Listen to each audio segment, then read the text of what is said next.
Hello, adoptive families. My name is Brooke Fremouw, and today we are going to talk about when adoption has you questioning if you made it a big mistake.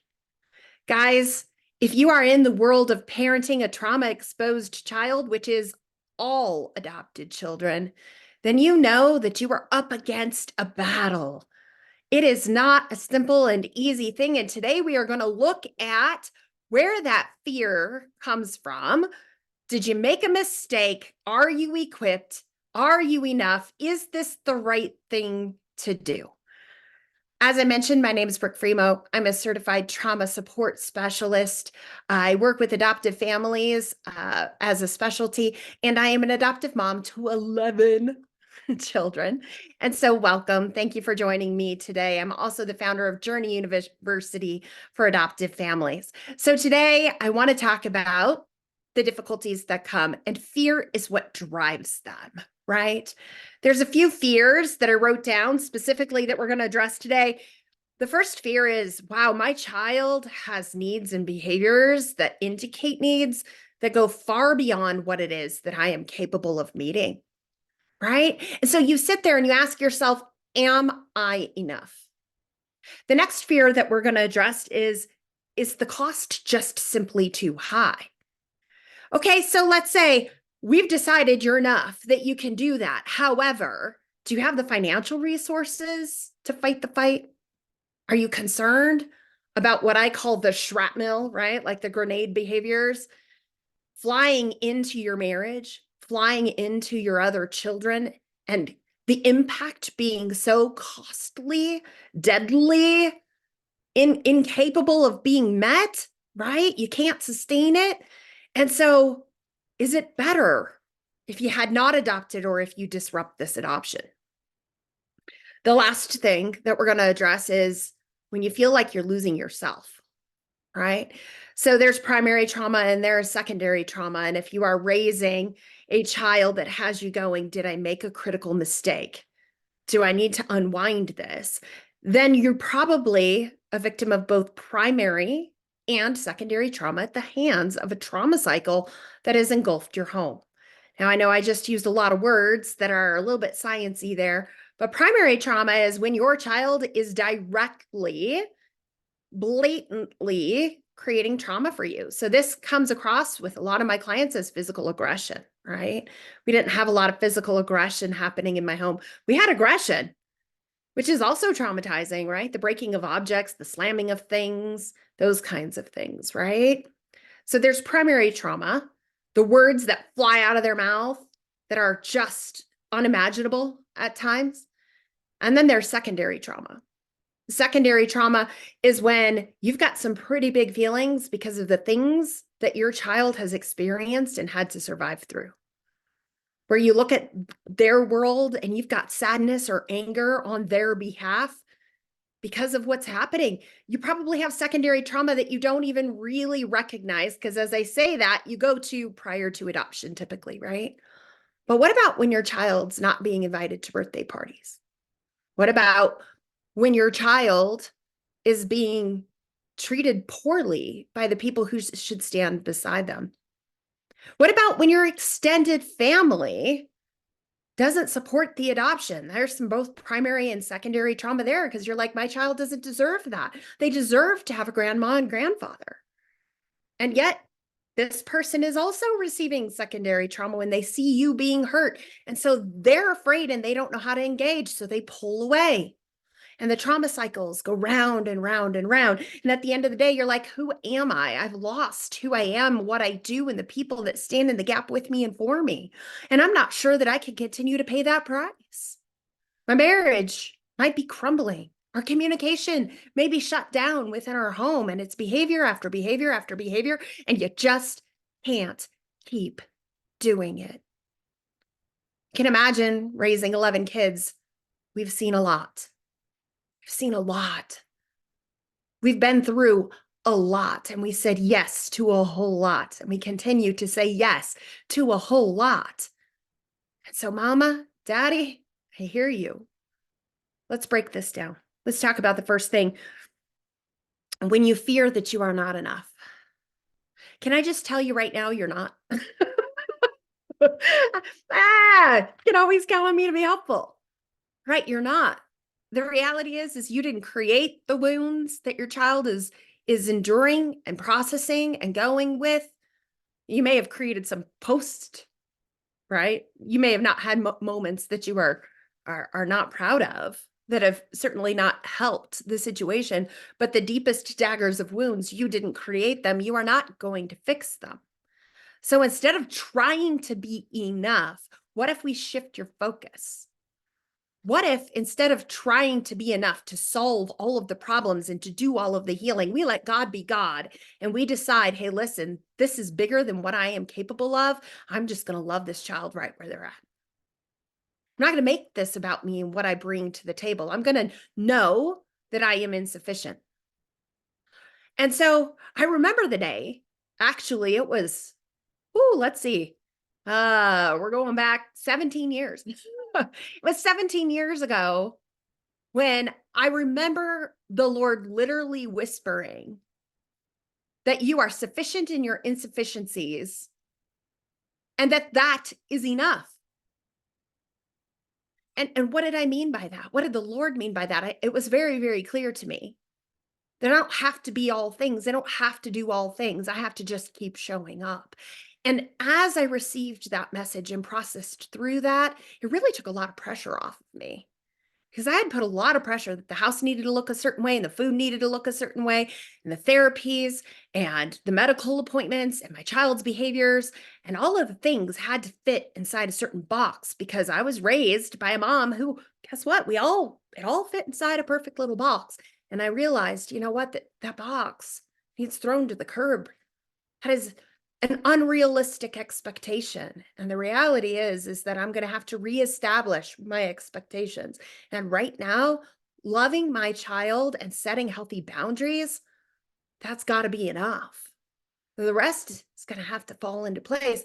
And the other thing that I learned in doing that is if I meet all of my child's needs, I'm the healer, I'm the provider, I'm the doer, I'm the way maker.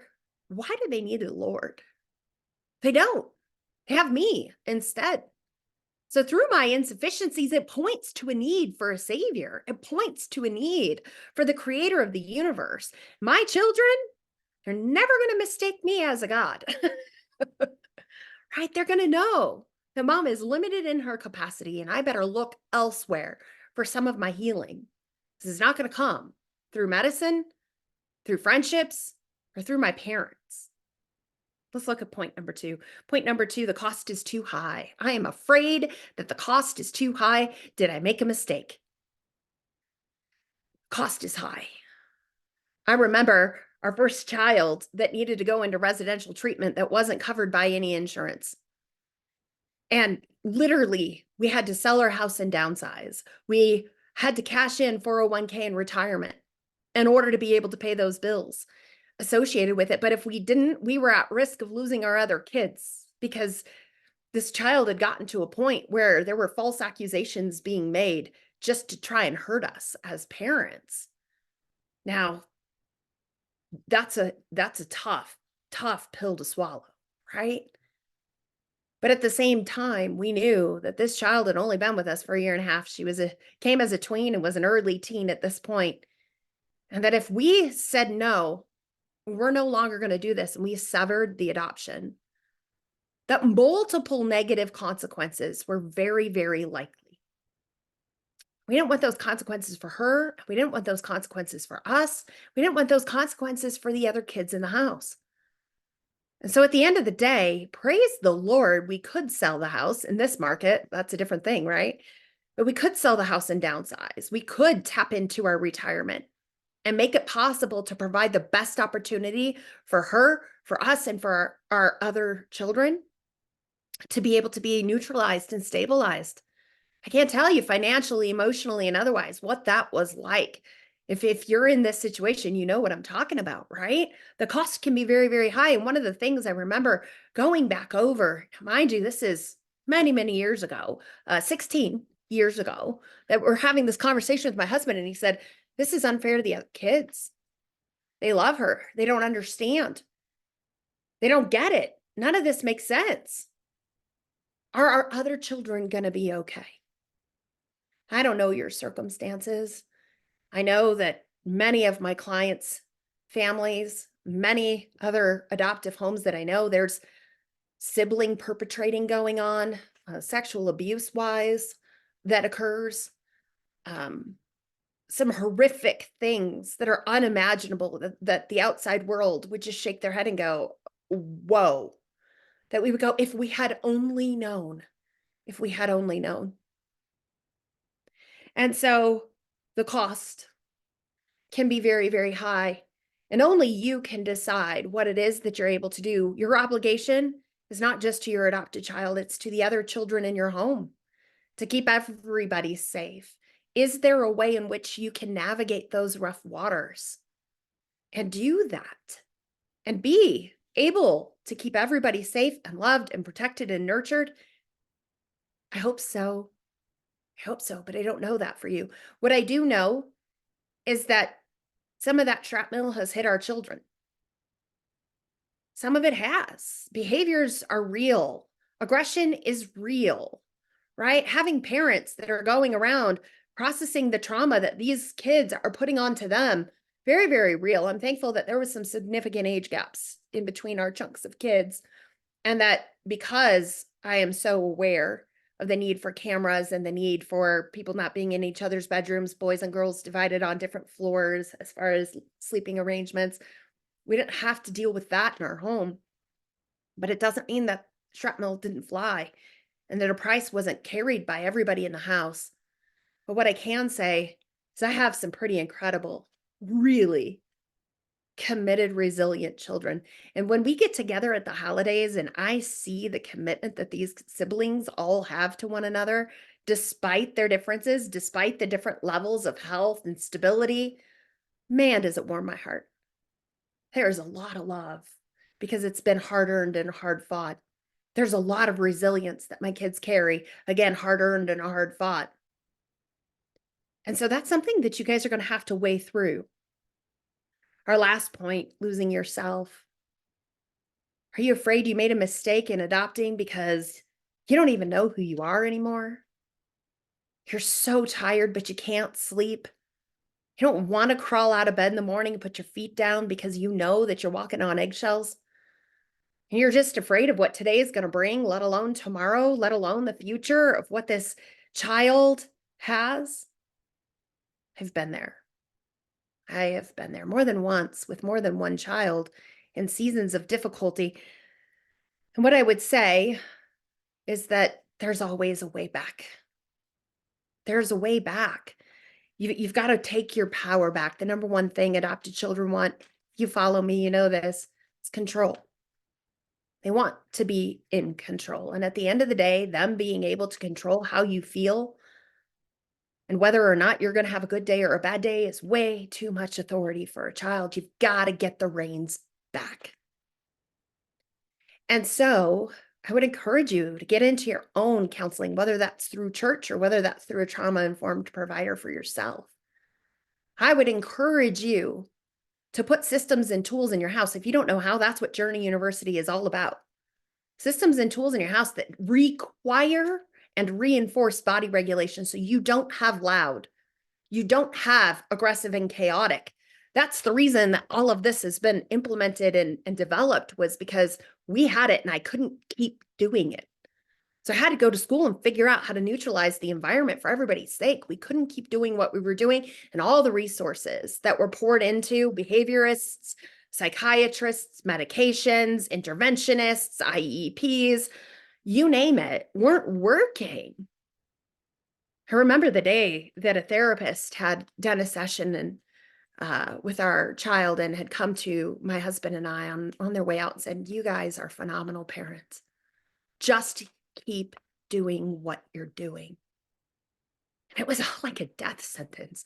I know that it was meant to be a voice of encouragement, but the reality is I couldn't keep doing what we were doing if it was going to achieve the same results we were getting.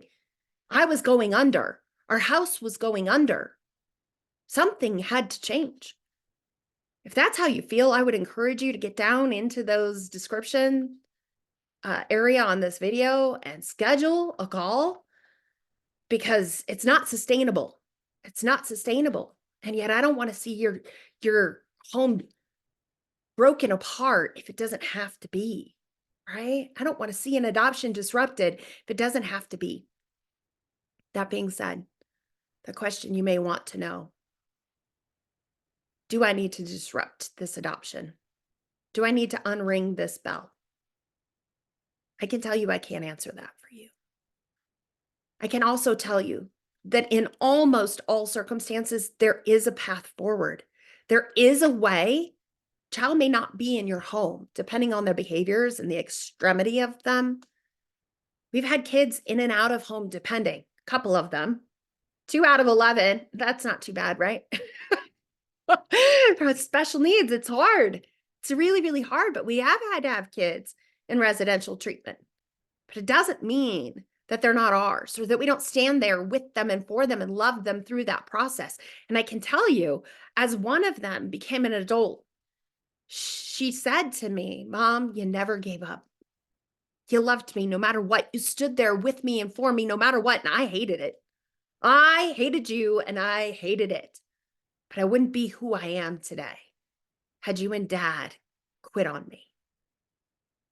Those are the things that make my heart swell up, because so many times I thought, should I quit on this? Can I do this? Is it fair to everybody else? Are we ever going to get to retire? Because our retirement was gone. ×2. Again, a lovely little age gap just to start building enough to do it all over again. But the moral of the story is that in persevering, our kids have reaped the benefit of that. And if I had to do it all over again, I would. I absolutely would. And I want that to be the testimony that's on your lips. And yet I don't know if that's possible for you. I don't hold judgment towards whatever it is that your family is needing. Instead, I pray wisdom over that, discernment, for you to stand in what can be instead of fear of what might be, right? But at the end of the day, these are some tough, tough things. And adoption can be very, very hard. It can also be very beautiful and very easy. You just never know, right? There's no rhyme or reason to it necessarily. But what I do know is that you're not alone in this battle, and that there is a community of people that are just like you and I, that do this life together, that understand without judgment. And so I hope that you get connected to that, because we are here for you. And adoption is never a mistake. What to do post-adoption when it's all going wrong? But the fact that you stood in the gap for a kiddo in need, that you provided love, you wouldn't be watching this if you didn't love your child. You do. You did and you do. And so the path forward, yet to unfold. But you did not make a mistake getting to where you are. God bless you. I hope that this was an encouragement for you, and I look forward to connecting with you. Bye-bye.